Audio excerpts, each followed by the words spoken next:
अगर कोई आपको नीचा दिखाना चाहता है तो इसका मतलब है कि आप उससे पहले से ही ऊपर हो।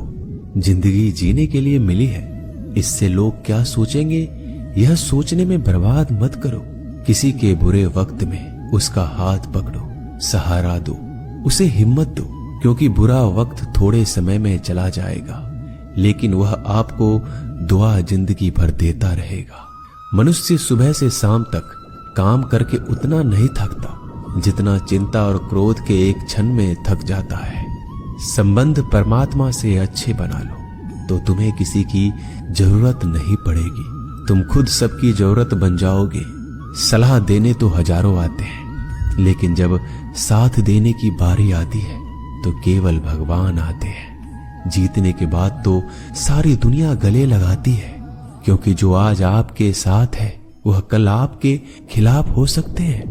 बिना मतलब के कोई आपकी इज्जत नहीं करेगा, लेकिन खुद को इतना काबिल बनाओ कि लोग बिना मतलब के भी आपका इज्जत करें। भगवान कहते हैं सोने से पहले तुम सबको माफ कर दिया करो और तुम्हारे जागने से पहले मैं तुम्हें माफ कर दूंगा। भगवान ऑक्सीजन की तरह है जिन्हें आप देख नहीं सकते लेकिन उसके बिना आप रह भी नहीं सकते। कोई और तुम्हारी मदद नहीं कर सकता, अपनी मदद स्वयं करो। आप खुद के सबसे अच्छे मित्र हैं और सबसे बड़े दुश्मन भी। इंसान तब समझदार नहीं होता जब वह बड़ी बातें करने लगे, बल्कि समझदार तब होता है जब वो छोटी छोटी बातों को समझने लगे। आप किस समय सही थे इसे कोई याद नहीं रखता, लेकिन आप किस समय गलत थे ये सब याद रखते हैं। सब दुख दूर होने के बाद ही मन प्रसन्न होगा, यह आपका भ्रम है। मन प्रसन्न रखो, सब दुख दूर हो जाएंगे, ये हकीकत है। किसी भी व्यक्ति की कोई भी बात बुरी लगे तो दो तरह से सोचो। यदि व्यक्ति महत्वपूर्ण है तो भूल जाओ और बात महत्वपूर्ण है तो व्यक्ति को भूल जाओ। रिश्तों का संबंध सिर्फ रक्त से नहीं होता, जो मुसीबत में हाथ थाम ले उससे बड़ा कोई रिश्ता नहीं होता।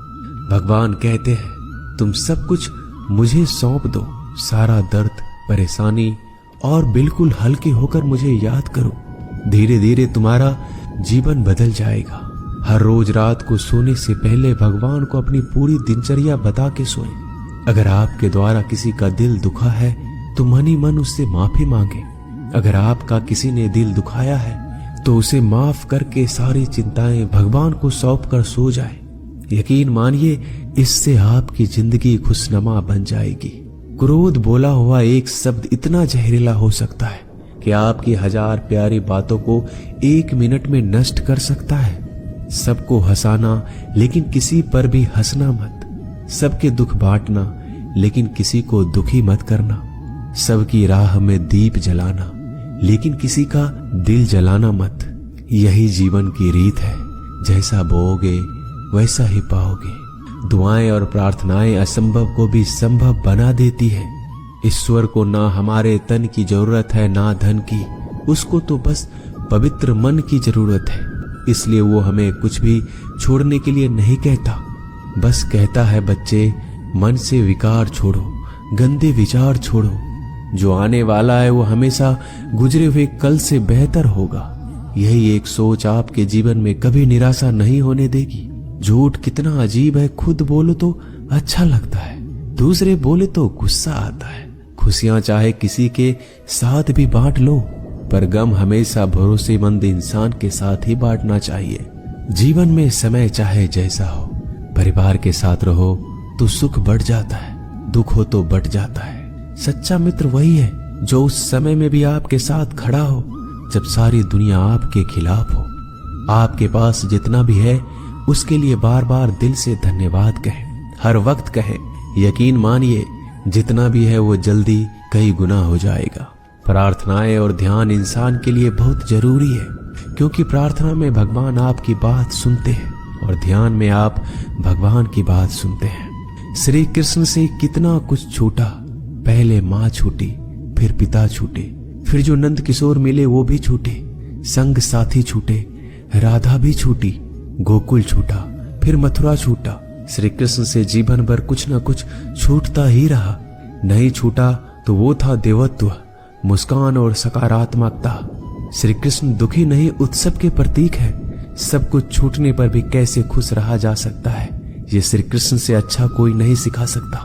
इसलिए हमेशा खुश रहें, सदा मुस्कुराते रहें। जीतने का मजा भी तभी आएगा जब लोग आपके हार का इंतजार करेंगे। गीता में लिखा है, यदि कोई आपको अच्छा लगता है तो अच्छा वो नहीं, अच्छे आप हैं, क्योंकि उसमें अच्छाई देखने वाली नजर आपके पास है। अपनी पीड़ा के लिए संसार को दोष मत दो, अपने मन को समझाओ। तुम्हारे मन का परिवर्तन ही तुम्हारे दुखों का अंत है। सोच और नीयत अच्छी रखिए, फिर आपके कष्ट प्रभु स्वयं दूर कर देंगे। याद रखना, भगवान से कभी उम्मीद छोड़ना नहीं और दुनिया वालों से कभी उम्मीद रखना नहीं। सुख दुख एक सिक्के के दो पहलू है।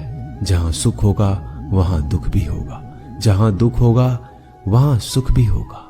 इसलिए सुख दुख के बारे में बिना सोचे निरंतर अपने लक्ष्य को प्राप्त करने के लिए प्रयास करते रहना चाहिए। एक बात हमेशा याद रखना, किसी के सामने गिड़गिड़ाने से ना मोहब्बत मिलती है ना इज्जत। इसलिए अपने स्वाभिमान को जिंदा रखो। कोई अगर आपकी किस्मत में होगा तो आपके पास खुद ही चलकर आएगा। दूसरों को हराने का मौका मत दो, बस खुद को आगे ले जाने की जिद पालो। कभी हार ना मानने की आदत ही एक दिन जीतने की आदत बन जाती है। सिर्फ दो चीजें मनुष्य के भाग्य का निर्माण करती है। पहला, स्वभाव। अगर आपके स्वभाव में अच्छाई, विनम्रता और गुण है तो आपका भाग्य चमकेगा। अगर आपका स्वभाव क्रोधी है, आलसी है, तो आपका भाग्य बिगड़ना अनिवार्य है। इसलिए अपने स्वभाव को मधुर और आकर्षित बनाइए। दूसरा, आपकी वाणी। बोलना तो आदमी 2.5 साल की उम्र में ही सीख जाता है, परंतु कब, कहां और कैसे बोलना है उसे यह जिंदगी भर भी नहीं समझ पाता। जिसे ये बोलना आ गया कि कब, कहां और कितना बोलना चाहिए, समझ लो उसे सफल होने के लिए कोई नहीं रोक सकता। पिता से बड़ा कोई सलाहकार नहीं, माँ की छांव से बड़ी कोई दुनिया नहीं, भाई से अच्छा कोई भागीदार नहीं और बहन से बड़ा कोई शुभ चिंतक नहीं। इस मतलबी दुनिया से कोई मतलब ना रखो, और मतलब रखना है तो अपने मतलब से मतलब रखो। दुआएं मांगने से किसका भला होता है, मिलता तो वही है जो हमने बोया होता है। तुम नीचे गिर के देखो, कोई नहीं आएगा उठाने। तुम जड़ा उड़कर तो देखो, सब आएंगे गिराने।